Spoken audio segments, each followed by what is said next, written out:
बिस्मिल्लाहिर्रहमानिर्रहीम। अस्सलाम वालेकुम। वर्ल्ड उर्दू न्यूज़ के साथ मैं हुसैना हुसैन। चलते हैं खबर की जानिब। सुप्रीम कोर्ट बार एसोसिएशन 48 घंटे में भारतीय सफारतकारों के मुल्क छोड़ने का हुक्म देने का मुतालबा कर दिया। सुप्रीम कोर्ट बार की जानिब से मुतालबा किया गया है कि भारतीय सफारतकारों को नापसंदीदा शख्सियात करार दिया जाए और 48 घंटे में मुल्क छोड़ने का हुक्म दिया जाए।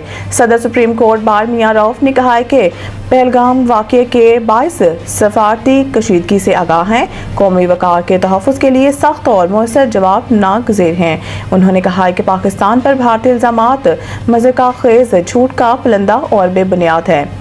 पहलगाम वाक़या मकबूजा कश्मीर में भारतीय बर्बरियत छुपाने की नाकाम कोशिश है। भारतीय फौज की सरपरस्ती में मकबूजा कश्मीर में बुनियादी हकूक़ पामाल किए जा रहे हैं और भारत मकबूजा कश्मीर में जंगी जराइम से तवज्जो हटाना चाहता है। वफाकी वज़ीर ख़ज़ाना सेनेटर मोहम्मद औरंगज़ेब ने कहा है कि आलमी तजारत में तनाव के बाइस इलाकाई तजारत और मुख्तलिफ ममालिक में दो तरफ़ा तजारत की अहमियत बढ़ गई है। मोहम्मद औरंगज़ेब ने चीन के वज़ीर ख़ज़ाना लान फुआन से मुलाकात की और पांडा बांड के इजरा के अमल को आगे बढ़ाने के लिए चीन के पीपल्स बैंक ऑफ चाइना से ताउन की दरख्वास्त की। वज़ीर ख़ज़ाना ने सऊदी हम मनसब मोहम्मद अल जदान से मुलाकात की। इक़्तिसादी तरक्की के सफ़र में सऊदी अरब की तवील मदती हिमायत बिलख़ुसूस IMF प्रोग्राम में मावनत पर इज़हार तशक्कुर किया। मोहम्मद औरंगज़ेब के अमाराती वज़ीर ममलिकत माली अमूर मोहम्मद बिन हादी अल हुसैनी से भी मुलाकात हुई, जिसमें मुफाहमती यादाश्तों को अमली मुआहिदों में बदलने की ज़रूरत पर जोर दिया गया। इसके अलावा मोहम्मद औरंगज़ेब ने सेंटर फॉर ग्लोबल डेवलपमेंट के तहत मुज़ाकरे से खिताब में कहा है कि इसके अलावा मोहम्मद औरंगज़ेब ने सेंटर फॉर ग्लोबल डेवलपमेंट के तहत मुज़ाकरे से खिताब में कहा है कि आलमी तजारत में तनाव के बायस इलाकाई तजारत और मुख्तलिफ ममालिक में दो तरफ़ा तजारत की अहमियत बढ़ेगी। मुल्क के 23 सरकारी इदारों स्टेट ओल्ड इंटरप्राइजेस ने गुज़िश्ता 10 साल के दौरान कौमी खजाने का 55 खरब रुपए 5.19 अरब डॉलर का नुकसान किया है और इसमें अगर सिर्फ कौमी एयरलाइन PIA की बात की जाए तो इसे 700 अरब रुपए का नुकसान हुआ है।